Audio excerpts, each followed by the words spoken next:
报废的打火机里面还有个最值钱的宝贝，就连收废品的人都不知道。你如果把它当做废塑料卖，那就亏大了。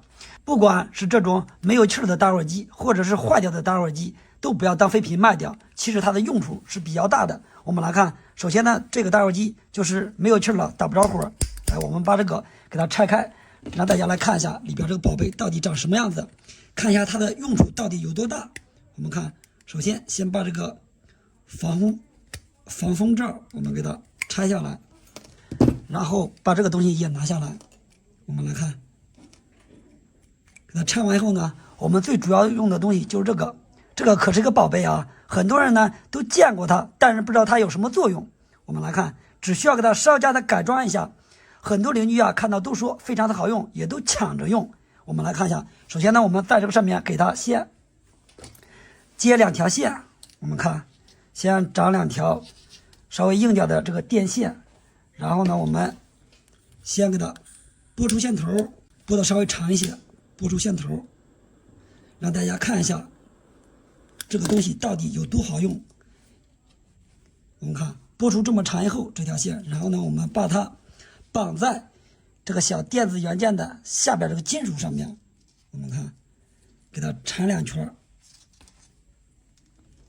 缠完以后，这边给它拧牢固了，一定要拧牢固。我们看，拧完以后，接下来我们用个剪刀把这边这条线给它剪一下，然后呢，把另外一条线也给它先拨出线头，拨好了之后，然后呢，把这个电子元件这头啊，我们也给它拨一下。这个东西啊，很多年前我都制作一个，邻居们看到以后都说非常的好用。我们看，然后呢，把它接在这个上面，这样接好了以后，然后呢，给它缠点电工胶带，缠好胶带以后，然后呢，把这个东西再给它塞回去，按压的这个小按钮也给它装回去，然后把这个防风罩我们从这边给它穿过去，再给它扣上，就这样接2条线就制作好了。我们来看，你看线上这个火花非常明显。当家里的燃气灶打不着火的时候，我们就可以用这个快速的点火，这样的点着火以后不会烧到手，用的时候非常安全。我们再来看一下，你看，只需要轻轻按一下，立马就打着火了，是不是？这个方法呢非常的好用啊，把它分享给你，感谢大家观看。手机充电线坏了以后不要扔，我们用剪刀把它剪开以后这样用，它还有3个特殊的功能，每一个呢都非常的好用。你如果把它扔掉的话就太可惜了。我们就从这个充电小头这边给它剪掉，剪掉之后呢，它就是这个样子的。我们来看，剪完后，然后呢拨出线头，这个里边是有4条线，我们把其他的2条线给它剪掉，不要，只留下黑色和红色这2条线就行了。然后呢，给它拨出线头，拨好线头以后呢，我们来看一下它的第一个功能。首先呢，我们把它插到手机的充电头上面，然后我们再插到插排上面。它的第一个功能呢，就是啊，你看家里的 LED 灯很容易坏，是吧？当它坏了以后呢，我们用它就可以快速的检测是哪个灯珠坏掉了，包括这种灯还有这样的灯都可以来检测。我们来看一下，检测的时候呢，我们把这2条线分别给它接在灯珠的2侧。我们来看一下，你看这样接上去，这个灯珠就亮了，亮呢就说明啊，这个灯珠它就是个好的。这个方法呢比万表还要好用，万表呢有很多人都不会使用，是吧？你看这样检测灯珠非常的快。如果检测的时候这样不亮，颠倒一下这2条线，如果还不亮，就说明这个灯珠坏了。这个灯珠坏了以后呢，我们把这个灯珠给它抠下来，然后呢直接你来看，直接把它俩焊在一起就可以修好这个灯。这是它的第一个妙用。然后呢，它还有第2个妙用，就更加实用了。我们来看，假如啊，就这个灯如果报废了，没有办法修了，怎么办呢？其实我们可以啊，把这个上面这个灯珠用剪刀剪下来一个小灯珠，然后呢把它接在这个 USB 插头上面。接好了以后，我们来看一个非常亮的小夜灯就制作好了，1年也用不了2度电，非常的省电。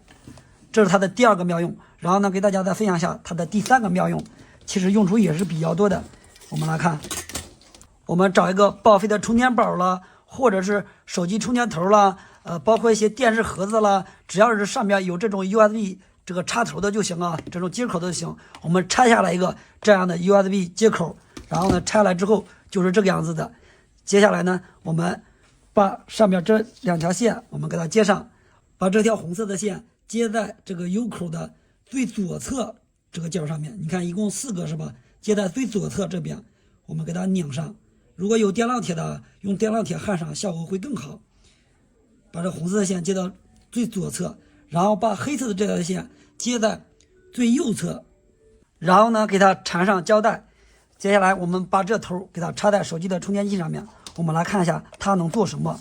接下来我们把这头再插一个手机的充电线，我们来看一下，平时用的手机充电线都是1米长的是吧？我们再加上这一节下来呢，就变成2米长了。这样呢以后就不需要再去买加长手机充电线了，是不是非常的好用是吧？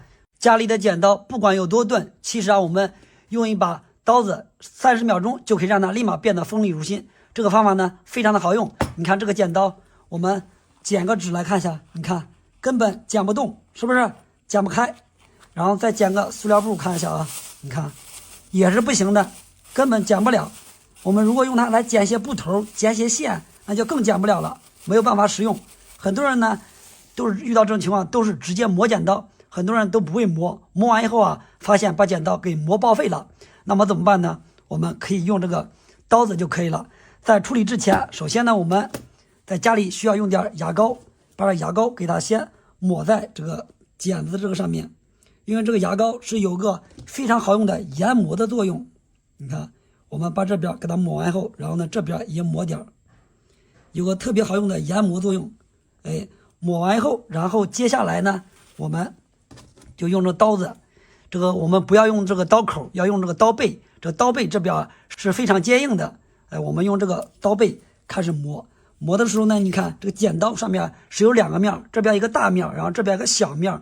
我们仔细来看，要磨这个小面，不要去磨这个大面。我们磨这边，然后呢还有一点，磨这剪刀的时候，内侧这面千万不要磨，磨完以后就磨废了。我们磨这边，你看操作非常简单，只需要就这样刮就行，大概刮个40-50下，30-40下。这边刮完以后，然后接下来我们把这个剪刀反过来再来刮这边。这样刮的话比磨剪刀会更加的省事，因为这样磨是不会把剪刀给磨废的。我们看就这样给它大概呢刮个40-50下。刮完了以后，接下来我们把上面这个牙膏给它清理干净，把它擦完了以后呢，我们来测试一下，还是剪这个纸来看一下。你来看，你听这声音非常的锋利，非常的快，是不是？听特别好用，是不是？然后再剪这个特别薄的塑料布，我们来看一下，你看也能很轻松把它给剪断，是不是非常的锋利，非常的好用，是吧？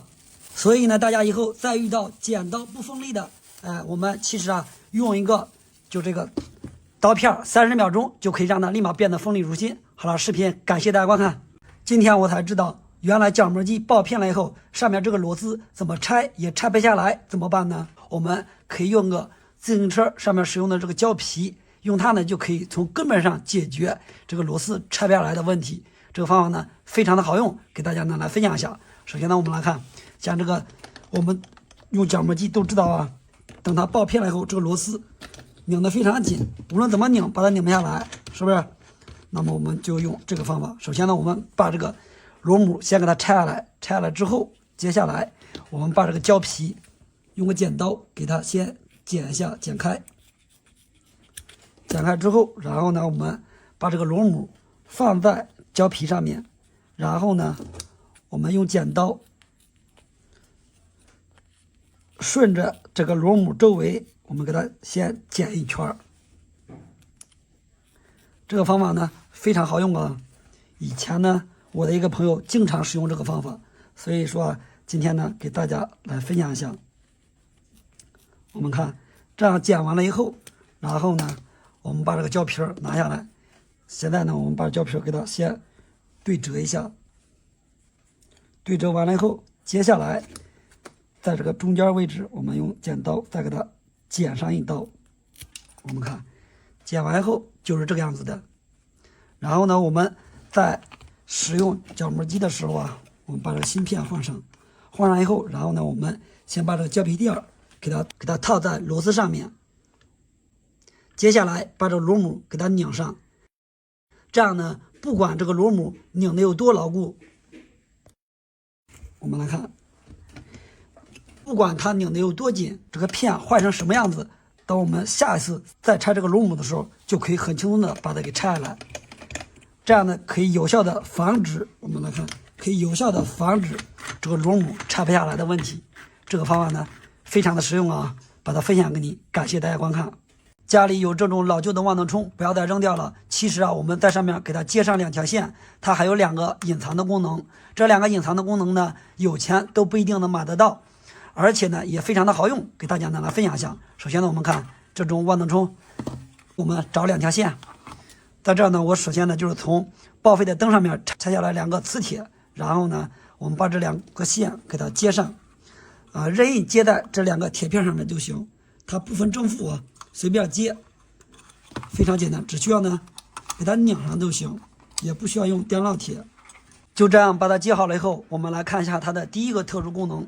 首先看一下它的后边输出这边，它的电压是 4.22 伏。第一个特殊功能啊，我们可以用它来给家里的这种18650的锂电池充电，或者是其他型号的锂电池都可以来充电。用它来充电呢，其实啊要比花钱买的这种充电器要好用，因为这种充电器它还要区分正负极，然后呢它只能充这一种型号，大了不能用，小了不能用，是吧？非常的受局限，是吧？那么我们用这个东西充的时候就非常好用了。我们来看，两边一吸，不管个头大小，是吧？直接吸上就可以用，而且你看吸上以后上面还带指示灯，这时候呢我们就可以来充电了。我们来看一下，把它插到插排上，我们看这个指灯闪，是吧？闪的就说明它正在充电当中，是吧？然后呢我们再来看一下，其实把这个电池颠倒一下，不需要正负极，怎么样呢？你看充电指灯也闪，也可以充电，是吧？这是它的第一个妙用啊，给大家再分享一下它的第二个妙用。像家里的使用这些纽扣电池没电了，你看这电池也是3伏的，没电了以后呢，也可以啊用它给它应急充电，充个10秒钟就可以给它充满电，还可以接着再用。包括家里的这些5号电池、7号电池没电了，想要应急使用怎么办呢？其实也可以给它充电，大概充个5秒钟、10秒钟就可以充满电。这个呢就是老旧万能充2个非常好用的功能，把它分享给你啊，感谢大家观看。锂电池放的时间太长了，然后呢给它充不上电了怎么办呢？你看这个2块电池，这是一个串联的，它是个7.4伏的，放了很长时间没有用，当用的时候给它充电啊，怎么充它也充不上了。像这种电池呢，大家先不要着急把它给扔掉。今天呢给大家分享一下它的激活修复方法，给它修复好以后还是非常好用的。我们首先呢在激活修复之前，先来测量一下，看一下这2块电池它还有多少伏的电压。你看这2块电池它是串联在一起的，它是一个7.4伏的，我们来测量，你来看一下，是一点电压也没有，是吧？一点电也没有。然后呢再来单块的测量，看一下这一块有个 0.008， 也说明是没有电的啊。再看这一块是没有的。我们给它激活的时候啊，激活修复的时候要单独的激活修复。你看这个它是串联在一起的，那么我给它激活的时候啊，非常简单。首先呢就是找一个手机的充电头，要用智能手机的充电头。接下来呢就是再用一条报废的手机充电线，我们把这个小头这边给它剪掉，然后呢留下黑色和红色。在这儿呢我为了更加方便一些，给大家操作的时候啊，接了2块磁铁，我们用它就可以修复这个坏电池，就是饿死的电池。我们来看修复的时候啊，就是我们把这个磁铁呀，黑色的是负极，把它吸在电池的负极上面，红色的吸在电池的正极上面。我们看一下，这样给它放上去以后啊，接下来把它插到手机的充电头上面。接下来呢，我们开始给它激活修复充电。就这样给它插上以后啊，大概过个10秒钟之后，然后呢我们把它给断开再拔掉。在这个激活过程中，先摸一下这个电池有没有温度发烫发热，像这种一般10秒钟就算20秒钟，这个电池它也不会发烫的。我们看一下，如果发烫呢，我们就要把这个插头给它拔掉，然后呢过个几秒钟，等它凉了以后，然后呢接下来再给它插上，这样呢循环大概给它冲个5、6次，就可以把这个电池给它激活修复好。给它修复完了以后，然后我们把这个插头拔掉，接下来我们来测量一下，看一下给它充进去了多少电，看一下激活了没有。你看现在是3.69伏，这一节电池单节电池它的电压是3.7伏，现在已经充进去3.69伏了，说明啊把这块电池已经给它激活修复好了。然后呢另外一块也按照这方法就可以把它给修复好。怎么样呢？这方法是不是非常的简单啊？把它分享给你，感谢大家观看。这个螺丝变圆了，滑牙了，我们再用螺丝刀拧的时候，不管是1字的还是10字的螺丝刀都拧不下来，根本卡不住螺丝刀。我们看不管怎么拧都没有任何用，我们再用个1字的螺丝刀，你来看也是不行的，根本卡不住。像这种情况怎么办呢？这个电动车遥控器没有电了，总不能把遥控器换了是吧？那么给大家分享一个非常好用的方法，让你很轻松就可以把它拆下来，不管这个螺丝换成什么样子都可以拆下来。你看这个螺丝特别深，这里边有个凹槽，用正常的方法肯定是拆不下来的。那么我们可以找一节铁丝，然后在铁丝这边呢给它先磨平，接下来呢我们在铁丝这一端给它缠点胶带，我们用这个方法就可以快速的把这个螺丝给它拆下来。而且呢这个方法操作起来也非常的简单，也特别好用。我们把铁丝这一头给它先塞到这个孔里面测试一下，大小完全没问题，可以放到里面。然后呢我们找个打火机，把这个铁丝这头给它加下热，给它烤热了，最好啊是可以把这个铁丝给它烤红。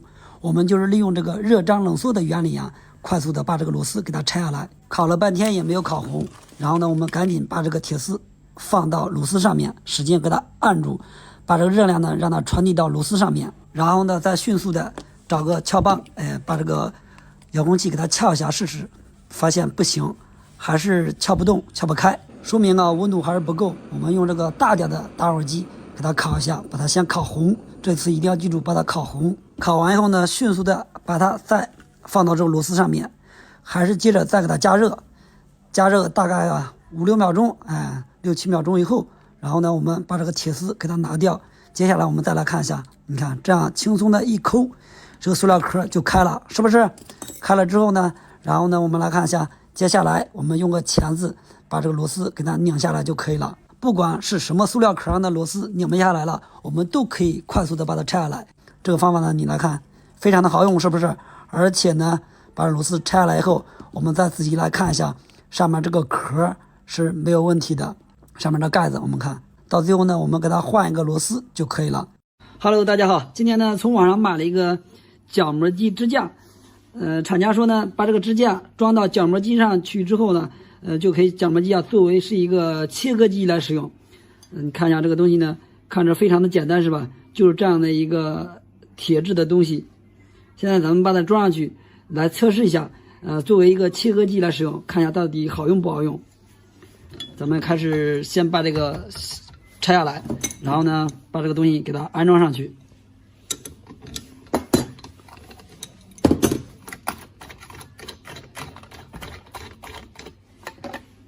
其实正常的情况下，角磨机是不能作为切割机来使用的，一般使用起来很不方便，然后也不安全。他说呢，把这个装上去之后，就会增加角磨机它切割的过程中就会增加它的稳定性。咱们来测试一下。安装其实很简单的，就这样放上去就行了。然后呢，其余呢把这些东西再给它装上就行了，保护罩。装上去以后，然后把这个螺丝给它固定结实。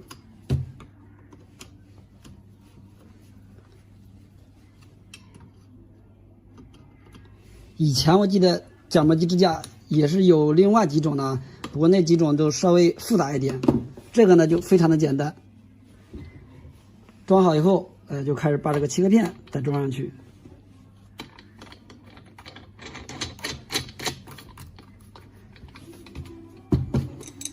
切割片把这个螺丝给它先拧紧，然后呢这个切割器它这个底座呢是可以调方向的，这样切的时候呢，其实也可以把它给调角度，调角度的时候呢，就这样把这个给掰一下，活动一下，活动一下之后，其实呢再把它固定好。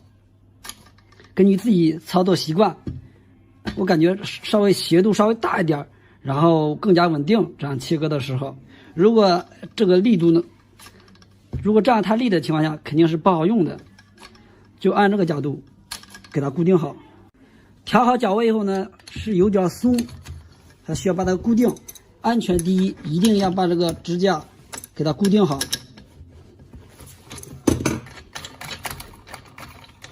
先把这个再拆下来，固定的时候一定要把这个罩子稍微往下稍微砸一点，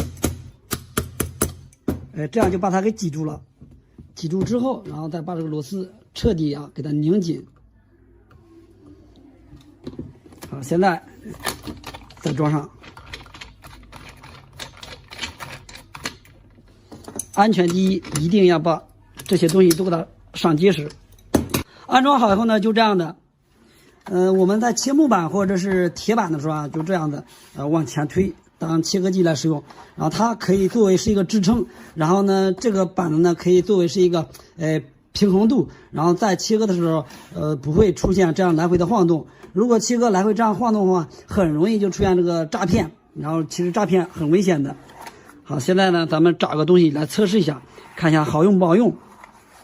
铁板和木板是没有找到找了一个这样的亚克力板。咱们来把这几节给它切掉，来测试一下。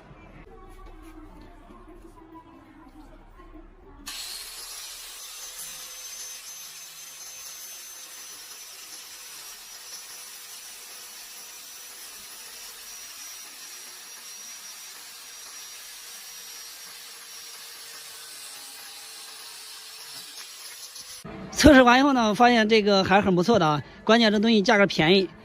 切割确实方便了不少。今天才发现，原来把膨胀螺丝钉上面这个套管给它反过来安装起来，这样使用的话，它有一个非常好用的功能，很多人呢都不知道。我们用它可以做什么呢？你来看，首先呢，我们把这个膨胀螺丝钉给它把这个帽给它拧起来。平时我们在墙上打孔，遇到空心砖或者是加气砖的时候，我们在拧膨胀螺丝的时候你来看。拧的时候是连轴转，根本把它给拧不牢固，而且特别晃动劲儿比较大。像这种问题怎么办呢？我们先看一下这个呢就是一个空心砖，你来看，里边是空心的。遇到这种情况呢，我们就可以用这个方法，你来看，把这个膨胀管给它反过来装。这个时候呢，我们在拧的时候它就会前头这一节膨胀，越膨胀呢，它就固定的越牢固。你如果按照正常的膨胀螺丝钉，这样的话，我们在固定的时候越拧，它前头是膨胀的。但是前头正好是在空心的地方，没有把它膨胀在墙体上面，所以正常的膨胀螺丝钉是不能使用的。那么我们就可以用这个方法了。我们在使用的时候不能直接来使用，我们需要把它给拆开，做一个简单的调整一下才可以正常使用。我们先把这管拿出来，然后呢用个钳子，我们来看，先把这上面这4个片给它往外掰一下，做一下修整。做完修整以后呢，不管是空心砖还是加气砖，都可以把它固定的非常牢固。成这个样子以后呢，接下来我们再给它往里折一下，折成一个就这个样子的形状。我们看，大概修正成这样子就行了。然后呢，我们把它再放到这个膨胀螺丝上面。接下来呢，我们把这些垫儿都给它安装起来，再把这个螺丝给它拧起来。我们这样给它处理完以后呢，我们在拧的时候就更容易膨胀开。我们来看，还是这个孔，我们把它塞到里边，非常松动，是吧？这个时候呢，我们把它塞进去，用锤子给它砸一砸，砸进去。你看，砸进去了以后，然后呢，我们用套筒给它拧紧。你来看，不管怎么拧，它都不会连轴转，而且越拧它越紧。我们来看，拧完以后，你来看这个效果，非常的牢固，是不是？这个方案呢非常好用，把它分享给你，感谢大家观看。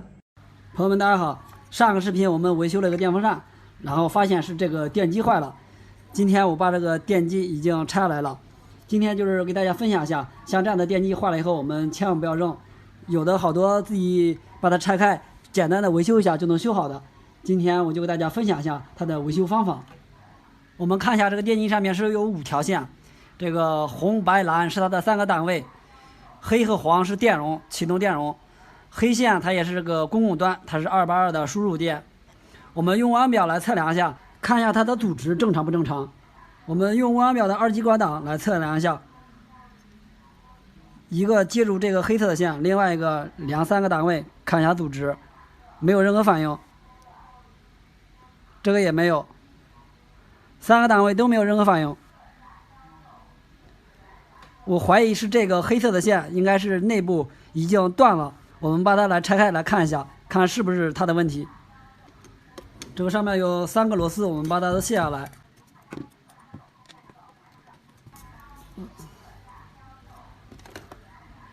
这个还挺紧，这个壳我们把它给撬开。这壳太紧了，这壳。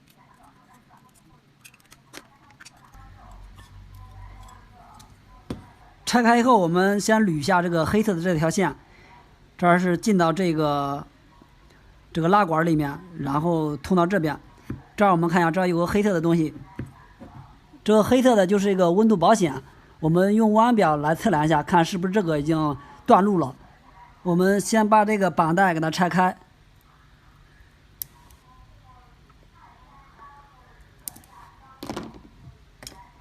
然后要慢慢的把这个保险给它拨出来。这个拨的话一定要小心，不要把这个气包线给弄断了。要轻轻的把它挑出来。挑出来以后，我们看一下这个保险的型号，这是一个130度2安250伏的保险。我们用温表测量一下，看它开路了没有？没有任何反应是吧？这个保险烧坏了，看到没有？保险坏了。我们把保险给它拆下来。我找了一个145度2安250伏的温度保险。如果朋友们没有这样的保险的话，也可以直接给它短接起来，也是可以的。现在有好多电扇里面它都没有这种温度保险，直接短接起来也是可以的。我们先把这个坏的保险给它拆下来，然后用烙铁直接把它焊在一起，试一下看看是不是修好了。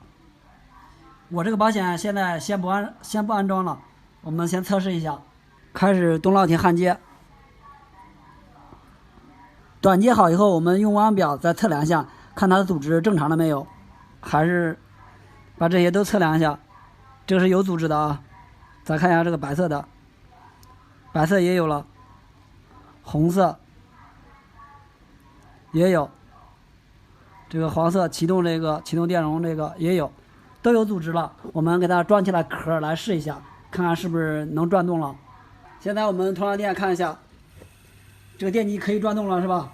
问题比较简单，就是里边的温度保险烧坏了，我们直接给它短接起来就可以了。大家在维修电风扇的时候，如果遇到类似的情况，电机坏了，我们先不要着急把电机扔掉，先把它打开来看一下是不是小问题。如果像这种小问题的话，我们动手就可以修好。视频就到这里了，我们下期再见。朋友们大家好，今天修一个电动车充电器，它的问题是不通电了。我们先看一下，没有任何反应，指示灯也不亮。我们给它拆开来检查一下。在维修的时候，我们一定要养成一个习惯，就是拆开之后，我们首先要检查一下这个主板上面的原机件，看看有没有烧坏的。如果有明显烧坏的，我们就需要给它更换掉。这一面是没有啊，我们再看一下这一面，这边也没有发现明显有烧坏的。刚才在我们通上电测试的时候，听到这个通电的时候，这儿有轻微的打火的声音，就证明这个电容上面肯定是有300伏的。我们现在给它通上电，再检查一下这个主滤波电容上面的电压，看是多少。看到没有？有打火的声音是吧？然后我们用温表测量一下，326伏。这个高压是有的，然后我们给它断电，然后再测一下这个电容，看它这个电容上面的电压降得快不快。降得比较慢啊，你看没？这老半天了，还有100多伏。像这种情况都是这个电源没有起振引起的。电源不起振，我们首先要检查一下这个3842它的第7角有没有电压。如果它没有电压的话，它肯定是启动不了的。第7角是它的启动电路。这是一个贴片式的3842，我们看一下它的第7角在什么位置。这个芯片这儿有个点儿，这儿就是个标记。我们从这儿开始数，这儿就是第1角，1、2、3、4、5、6、7，这个引角就是第7角。我们看一下它的第7角，这个电压是从哪儿来的？我们看一下，这儿是有个300伏主滤波电容，这个正极这边看得一下啊，到这儿是连接几个电阻，这几个电阻它就是启动电阻，然后就到这个第7角了，是给它一个启动电压的。我们给它通上电来量一下，看它这个启动电压是多少伏。第7角也是和这儿相连的，我们直接测这儿吧，这儿好测。没有电压，看到没有？这个3842它是不会工作的。第7角没有电压输出，我们首先要检查一下这个启动电阻。这启动电阻实际上在维修的过程中啊，它坏的几率是比较高的。我们看一下它的启动电阻是多大啊？我们看一下，这是有2个是并联的，然后分成3组串联在一起的。这个是104，就是10后边是4个0，它是100K，2个100K 并联起来就是个50K， 然后串联3个50K， 就是这个启动电阻是150K 的。现在这个阻值是146，这个阻值是正常的。然后这2个电阻也没有问题，这几个元件都没有问题。我怀疑是3842它内部电路有问题。我们把这个3842把它拆下来，我们拆这个没有封腔的话，烙铁也是可以拆的。